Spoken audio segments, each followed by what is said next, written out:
the one and only Michael Rapaport. Oh, here we go. Only appropriate that we have you here for this discussion.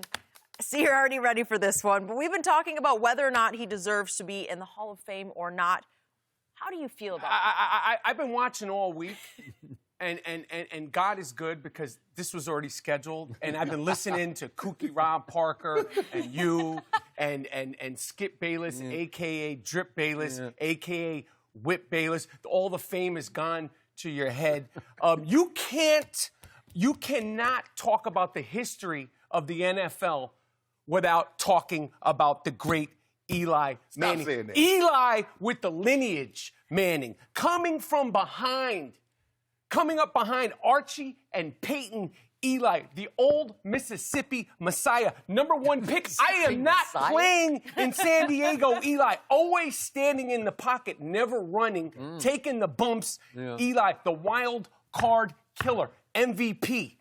Eli, the Giants' giant killer, escaped the pocket deep to David Tyree. Eli then threw it in the end zone to Plaxico. Eli, where was the Patriot defense? They were videotaping practice. Eli to the end zone, defeated the undefeatable. The Giants killer showed Danny Dimes how to shine.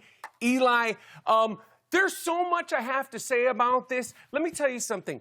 You, every single NFL fan out there should be thanking and kissing the ground that Eli walks on, because if it wasn't for Eli Manning, the Patriots would have 8 rings right now. Skip, think about that. He took 2, not 1, 2 rings away from the GOAT. He beat A-Rod, and he beat Tom Brady, not once, not twice.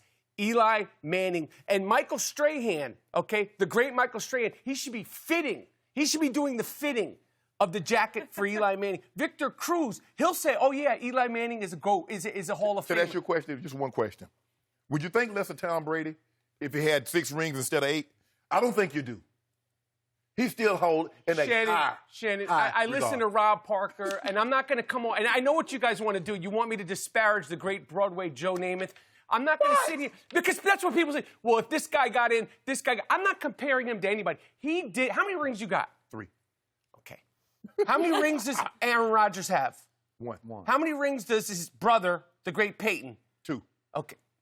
Okay. And how many rings does his father have? None. Okay. The man has 2 rings. The man's a Hall of Famer. I dealt with all the interceptions. I dealt with the face that didn't change. I saw it all. And you know what this really has to do with? What? Tony Romo. That's what this has to do with, Skip. All the disrespect. Oh, Tony Romo's the Hall of Famer? No, exactly. He's not a Hall of Famer. And how many rings does Tony Romo have? I would just take out. How many rings does Tony Romo have? He's got 0. That's the hate. You should be thanking Eli Manning, because Tom Brady would have. He took it away from twice.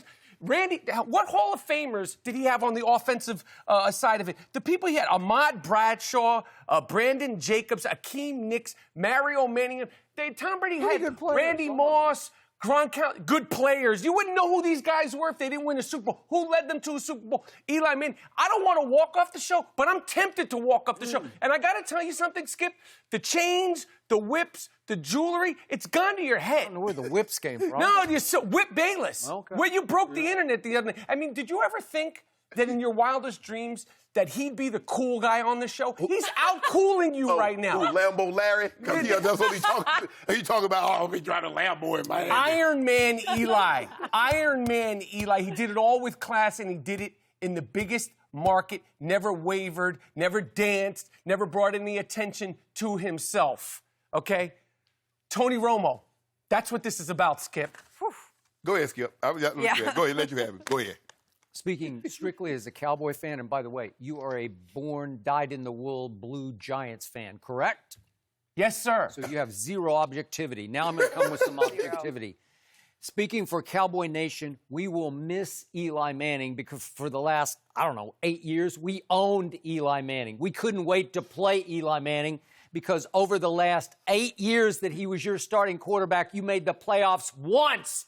And you're trying to put that guy in the Hall of Fame with a 117 and 117 500 career record? A guy who made only 4 Pro Bowls in 16 years as a starter? Are you kidding me? Who led the league in interceptions 3 times? How can you? He's disqualified from any Hall of Fame talk, please, because he actually made only 1 great throw in his whole career, and it was to Mario Manningham. But it would have been canceled. Oh, my God. It would have been rendered irrelevant if Tom Brady hadn't been slightly high and outside, but the Hall of Famer Shannon Sharpe says he really had to throw the ball up the seam to Wes Welker on his outside shoulder, or the safety was about to obliterate little Wes Welker. Yeah. And it wasn't a terrible throw. Wes got his hands on both 2 hands on the football. If he catches it, Eli only has 1 ring. And if Eli Manning had not pulled off the luckiest play in Super Bowl history, according to Eli Manning, then we would have no rings for Eli Manning, and Tom Brady would have 8 rings, because it's 3rd and 5 at the Giants' 44. And they're hitting him, pulling him, scratching at him. He is in the grass. In the grass. Today's rules, you are down. Yeah, but this is a Super Bowl. We play until we get down. The guy with no mobility escapes from 3 Patriots pass rushers who have their hands on him. I think it was 6 Patriot pass rushers. I don't know how. Where was the great, vaunted Bill Belichick defense then? I don't know. So he finally escapes. He runs backward. Yep. He closes his eyes. He didn't close them. He put both hands on his eyes like this and threw it as far as he could. Right, and what did the guy do? Catch it. And then on the next... Wait a second. What did the guy do? He stuck it on his face mask. Found a way. Stuck in his face mask. In fact, he didn't actually touch the football. It just stuck in his mask. And the great Rodney Harrison, he was really good. Yeah. I don't know where he was. He thought the game was over. And where was that great Patriot defense the next play? Why was Plaxico... I mean, we all knew it was going to him. It was almost like a practice throw. Where was the Patriot? You know why I think that is your best point and the only good point that you have made, because Belichick's The only good point that I made? Yeah, 12 plays, 83 yards for a touchdown to win the game after the great GOAT Tom Brady had driven 80 yards the other way for what should have been another game-winning drive. It shoulda, coulda, Atlanta Falcons. It does not matter. The guy beat Tom Brady twice. He beat Aaron Rodgers in the conference championship. Brett Favre, too. Yo. What do I have to... I mean, this isn't even a conversation. We talk about rings. You disrespect basketball players all the time. Damian Lillard, he's not winning a ring. It's not about championships. It's not about championships. And these lunatics who are voting for the Hall of Fame, I mean, somehow, I'm not going to divert, but the other day, Derek Jeter, like 99.9%. Show your face, crazy person. Eli Manning is going to be in the Hall of Fame, okay, and I'm going to be there. Victor Cruz is going to be there. Bill Belichick is going to be there. And Tom Brady is going to be there. And they're going to be going, what, Shannon? What, Shay? What do you have to say for yourself? Look, this is, you put me in an uncomfortable spot because I'm a member. And anytime I say someone should or shouldn't, it's almost, they don't say Shannon Sharpe said, they say Pro Football Hall of Famer says he shouldn't. You deserve that. So I try to stay out of the fray. But when I signed up to do this sit across from Skip Bayless, I said I'm not backing away from anything. He's going to get in. That's right. But his body of work, was he a transcendent player? Was he a historically great player in his era? I thought that was the standard that they used. That's what they told me when I came out. I guess not. Now, but here's why he's going to get in. He's one of 5 players to win 2 Super Bowl MVPs. Bart Starr, Brady, Montana, and Terry Bradshaw. Boom. He was the face of a marquee franchise for 16 years. With class. Skip, he showed up to work every single day to 210 straight starts. Now, he didn't always get the work done, but he did show up. But let's be real. 117 and 117. I don't care about it. I know what it is. Does it bug you? It bugged me. It drove me crazy. Thank you for watching. You can subscribe here to get the latest from the show, and be sure to check out more of the best clips from Undisputed, or go watch a few other segments from our other shows on FS1.